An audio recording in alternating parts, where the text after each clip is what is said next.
ಅಪ್ಪರ ನಮಸ್ಕಾರ ರೀ ಅಪ್ಪರ. ನಮಸ್ಕಾರ ರುದ್ರ. ಊರಲ್ಲೇನೋ ಗಲಾಟೆ ಆಗಿದೆಯಂತಲ್ಲ, ಊರು ತುಂಬಾ ಸುದ್ದಿ ಹಾಕೊಂಡಿದೆ. ಈ ವಿಷಯ ನಿಮ್ಗೆ ಗೊತ್ತಿಲ್ಲೇನೋ? ಗೊತ್ತೈತ್ರಿ ಅಪ್ಪರ. ಅದಕ್ಕಂತನ ಊರ್ ಮಂದಿ ಎಲ್ಲ ನಿಮ್ಮನ್ನ ನೋಡ್ಬೇಕು ಅಂತ ಹೊರ ಬಂದು ಕಾಯಕತ್ತಲ್ಲ ಅಪ್ಪರ. ಬರಬರ್ತಾ ಈ ನಮ್ಮ ಊರು ಬಹಳ ಹದಗಡ ಕಟ್ಟಿದ್ರಿ ಅಪ್ಪರ. ಆ ನಮ್ಮ ತಿಮ್ಮನ ಮಗ ಕಾಲ ಬರಲ್ರಿ, ಅವ ತಪ್ಪು ಮಾಡ್ಯಾನ. ಅದಕ್ಕಂತ ಊರ್ ಮಂದಿ ಎಲ್ಲ ಅವನನ್ನು ಕರ್ಕೊಂಡು ಬಂದಾರಿ ಅಪ್ಪರ. ಹೌದೇನ? ಎಲ್ಲಿದ್ದಾರೆ ಅವರು? ಕರಿಯವ್ರನ್ನ ಇಲ್ಲೇ ಅದಾರೆ. ಮಧುವಣ್ಣ, ನಾಗೇಶಣ್ಣ, ಬಾಲಕೃಷ್ಣ ಮಗ ನೀನು ಬಂದಿಯಲ್ಲ, ಬಾ ಬಾ ಬಾ.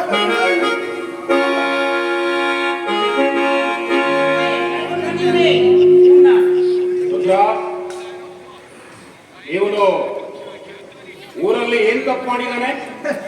ಏನ್ ತಪ್ಪು ಮಾಡ್ಯಾನ ಅಂತ ಏನ್ ಹೇಳ್ಬೇಕ್ರಿ ಅಪ್ಪರ. ಹಿಂದೊಮ್ಮೆ ಇವ ಇದ ಊರಾಗ ಕಳ್ತನ ಮಾಡಿದ್ದ, ಜೋಳದ ಗುಂಪಿಗೆ ಬೆಂಕಿ ಹಚ್ಚಿದ್ದ. ಅಷ್ಟಕ್ಕ ಸಾಲದು ಅಂತ ಇವತ್ತು ಏನ್ ಮಾಡ್ಯಾನ ಗೊತ್ತೇನ್ರಿ ಅಪ್ಪರ? ನೀವು ಹಿಂದೆ ಏನ್ ಮಾಡಿದ್ರಿ ಅವನಿಗೆ?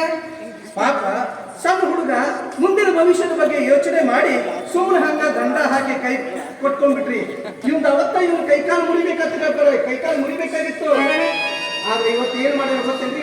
ಏನ್ ಮಾಡ್ಯಾನ ಅನ್ಸೋದು ಅಪ್ಪರ, ಕೆಂಚಿನ ಮಗಳು ಕೂಲಿ ಮಾಡ್ಬೇಕಂತ ಹೊಳಕ್ ಹೊಂಟಾಗ ಆಕಿನ ತಡೆದು ಬಲಾತ್ಕಾರ ಮಾಡಕ್ ಪ್ರಯತ್ನ ಪಟ್ಟಾನ.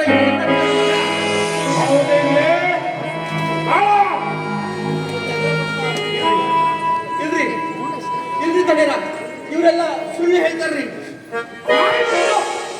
ಬಡವ, ನೀನು ಎಲ್ಲಿದ್ದೀಯಾ, ಯಾವ ಮನೆಯಲ್ಲಿ ನಿಂತಿದ್ದೀಯಾ ಅನ್ನೋದು ನೆನಪಿದೆ ತಾನೆ ನಿನಗೆ? ಸುತ್ತ 40 ಹಳ್ಳಿಯ ಜನಕ್ಕೆ ನ್ಯಾಯ ನೀಡೋ ನ್ಯಾಯವಂತರ ಮನೆ ಕಡ ಇದು. ಈ ಮನೆಯಲ್ಲಿ ನಿಂತು ಸುಳ್ಳು ಮಾತಾಡಿದ್ದೆಯಾದ್ರೆ ನಿನ್ನ ನಾಲ್ಗೆನ ಕತ್ತರಿಸಬೇಕಾದ್ರೆ ಈ ಹಳ್ಳಿಯ 4 ಜನ ನಿನ್ನ ಕೈ ಕಟ್ಟಿ ಹೇಳ್ಕೊಂಡು ಬಂದಾಗ್ಲೇ ಗೊತ್ತಾಯ್ತು ನೀನು ಅದೆಂತಹ ತಪ್ಪು ಮಾಡಿದೀಯ ಅಂತ. ನೀನು ಮಾಡಿದ ತಪ್ಪು ಹೌದು ಅನ್ನೋದನ್ನ ನಿನ್ನ ಬಾಯಿಂದಲೇ ಬಗಳು. ಅವ್ರ ಬಾಯಿಂದ ಏನ್ ಕೇಳ್ತೀರಿ? ಅಲ್ಲ, ನಿಮ್ ಹತ್ಯಕ್ಕೆ ಯಾರಾದ್ರೂ ಸುಳ್ಳು ಹೇಳಕ್ ಸಾಧ್ಯ ಏನು? ಸುತ್ತು 40 ಹಳ್ಳಿ ಮಂದಿ ನಿಮ್ ಹತ್ಯಕ್ಕೆ ಬಂದು ನ್ಯಾಯ ಕೇಳ್ತಾರೆ. ನೀವು ನ್ಯಾಯ ಇಂಥ ಪುಣ್ಯಾತ್ಮರು ಈ ನಮ್ಮ ಊರ ಹುಟ್ಟಿರಲ್ಲ, ಅದು ನಮ್ಮ ಪೂರ್ವ ಜನ್ಮದ ಪುಣ್ಯ. ಆದ್ರೆ ಅಪರ ಇದೇ ನಡೆದಾಗ ಇಂಥ ಹಲ್ಕಟ್ಟು ನನ್ನ ಮಕ್ಕಳು ಹುಟ್ಟಬಾರ್ದಿತ್ತು ಅಪರ, ಹುಟ್ಟಬಾರ್ದಿತ್ತು. ನಿಜ ನಿಜ ರುದ್ರ, ನಿನ್ನ ಮಾತು ಸತ್ಯ. ಇಂತಹ ಪಾಪಿಗಳಿಗೆ ಸರಿಯಾದ ಶಿಕ್ಷೆ ಆಗಲೇಬೇಕು.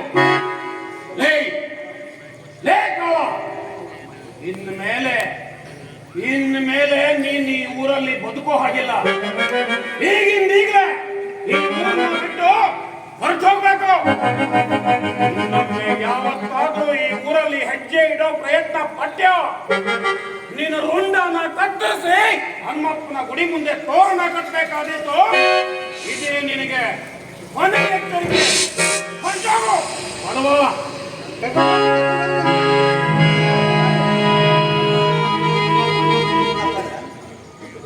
ಇಷ್ಟು ಸಣ್ಣ ವಯಸ್ಸಿನಾಗ ಎಂತೆಂಥ ಸಮಸ್ಯೆಗಳನ್ನೆಲ್ಲ ಬಗೆಹರಿಸ್ತಿರಲ್ಲ ನೀವು ಅಪರ.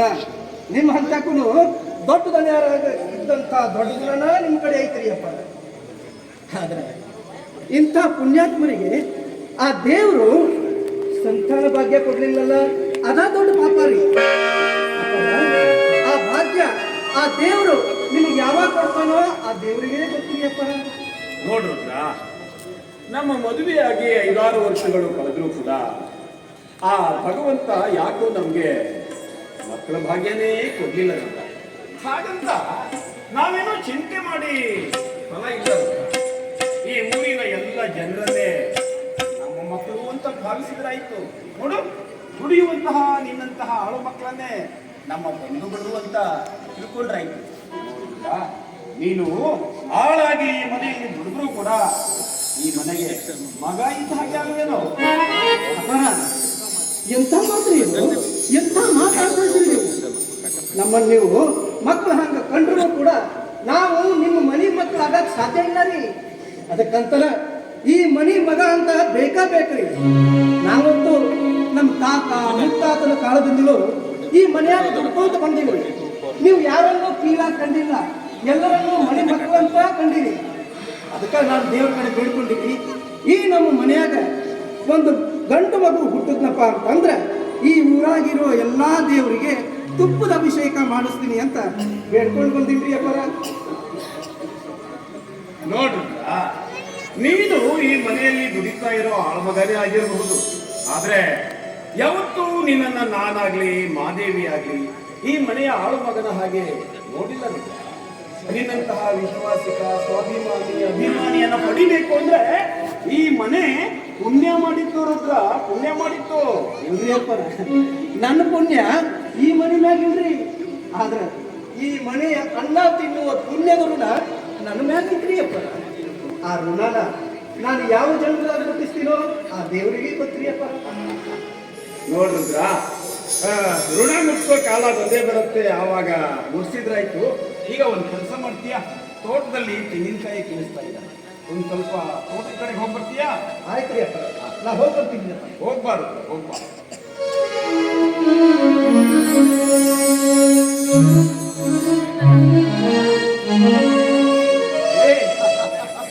ಮಾದೇವಿ, ಎಲ್ಲಿ ಹೋಗಿದ್ದೆ ಮಾದೇವಿ? ದೇವಸ್ಥಾನಕ್ಕೆ ಹೋಗಿ ಬರ್ತಾ ಇದ್ದೀನಿ, ತೆಗೆದುಕೊಳ್ಳಿ ಪ್ರಸಾದ. ಅಲ್ಲ ಮಾದೇವಿ, ನಿತ್ಯ ದೇವಸ್ಥಾನಕ್ಕೆ ಹೋಗ್ತೀಯ, ಆ ನಿನ್ನ ದೇವರಲ್ಲಿ ಏನಂತ ಹರಕೆ ಹೊರ್ತೀಯ? ಏನಿಲ್ಲ ರೀ, ನಮ್ಮ ಮದುವೆಯಾಗಿ ಇಷ್ಟು ವರ್ಷ ಕಳೆದ್ರು ಆ ಭಗವಂತ ನನಗೊಂದು ಸಂತಾನ ಪ್ರಾಪ್ತಿ ಮಾಡಲಿಲ್ಲ.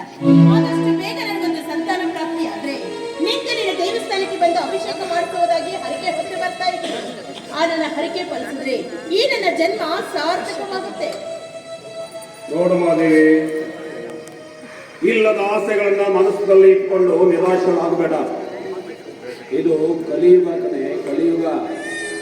ಈ ಕಲಿಯುಗದಲ್ಲಿ ಮುಂದೆ ಹುಟ್ಟುವ ಮಕ್ಕಳು ಹುಟ್ಟಿದ ಮನತರಕ್ಕೆ ಮುತ್ತುಗಳು ಆಗಬಹುದು, ರಕ್ತಗಳು ಆಗಬಹುದು. ಹುಟ್ಟಿದ ಮನತರಕ್ಕೆ ಕುತ್ತು ತರಬಹುದು, ಕತ್ತನ್ನ ಕತ್ತರಿಸುವ ಕಟುಕರು ಆಗಬಹುದು. ಅದಕ್ಕಾಗಿ ಇಲ್ಲದ ಆಸೆಗಳನ್ನ ಮನಸ್ಸಿನಲ್ಲಿ ಕೊಡುವುದಕ್ಕಿಂತ ಬರುವ ಭಾಗ್ಯವಿದ್ರೆ ತಾನಾಗಿಯೇ ಬರಲಿ. ನೋಡು, ನಾಳೆಯಿಂದ ಆ ನಿನ್ನ ದೇವರಿಗೆ ಹರಕೆ ಹೊರೋದನ್ನ ನಿಲ್ಲಿಸ್ಬಿಡು. ಆ ದೇವರನ್ನ ಕಂಡ್ರೆ ನಿಮ್ಗೆ ಯಾಕೆ ಇಷ್ಟೊಂದು ಕೋಪ ಅಂತ? ಓ, ಎಲ್ಲಿ ನಾನು ಮಾಡುವ ಪೂಜೆಯ ಫಲ ವ್ಯರ್ಥವಾಗುತ್ತೋ ಏನೋ ಅಂತ? ಖಂಡಿತವಾಗ್ಲೂ ಇಲ್ಲ ರೀ. ಆ ಭಗವಂತ ಕಣ್ ತೆರೆದೇ ತೆರಿತಾನೆ. ನನಗೂ ಸಂತಾನ ಪ್ರಾಪ್ತಿ ಆಗೇ ಆಗುತ್ತೆ. ಅವನು ನಿಮ್ಮಂತೆ ವಿದ್ಯಾವಂತನಾಗಿ ಬುದ್ಧಿವಂತನಾಗಿ ಈ ಮನೆಯ ಸತ್ಪುತ್ರನಾಗುವುದರಲ್ಲಿ ಯಾವ ಸಂದೇಹವೂ ಇಲ್ಲ. ಅಲ್ಲ ಮಾದೇವಿ, ನಿನ್ನ ಆಸೆ ಪೂರೈಸಬೇಕು ಅಂದ್ರೆ ಆ ನಿನ್ನ ಭಗವಂತ ಕಣ್ಣು ತೆರೀಬೇಕಲ್ವೇ? ಆ ಭಗವಂತ ಈಗಾಗಲೇ ಕಣ್ಣು ತೆರೆದಾಗಿದೆ. ದೇವಿ, ಅಂದ್ರೆ ಅಂದ್ರೆ ನಾನೀಗ ಮಾದೇವಿ ಹೌದ್ರಿ, ನಾನೀಗ 3 ತಿಂಗಳ ಗರ್ಭಿಣಿ. ನಿಜಾನ ಮಾದೇವಿ? ಹೌದ್ರಿ, ಸತ್ಯವಾಗಿ ಹೇಳ್ತಾ ಇದ್ದೀನಿ. ನಮ್ಮ ಮದುವೆಯಾಗಿ 5-6 ವರ್ಷಗಳು ಕಳೆದ್ರು ಕೂಡ ಇಷ್ಟು ವರ್ಷಗಳಿಂದ ನಾನು ನಿನ್ನನ್ನ ನೋಡ್ತಾ ಇದ್ದೆ. ನಿನ್ನ ನಗು ಮುಖವನ್ನ ಕಂಡು ಮನಸ್ಸಿನಲ್ಲಿ ಬರ್ತಾ ಇದ್ದೆ. ಆದ್ರೆ ಇವತ್ತು ಈ ನಿನ್ನ ಸಂಘಟನೆ ನಿನ್ನನ್ನ ಏನೋ ಒಂದು ವಿಷಯ ಕೇಳಬೇಕು ಅಂತ ಹೇಳಿ ನನ್ನ ಮನಸ್ಸು ಹೇಳ್ತಾ ಇದ್ದೆ. ಎಲ್ಲ ಮಾತು ಏನಿಲ್ಲ, ಈ ನನ್ನ ಸೌಂದರ್ಯ ದೇವರ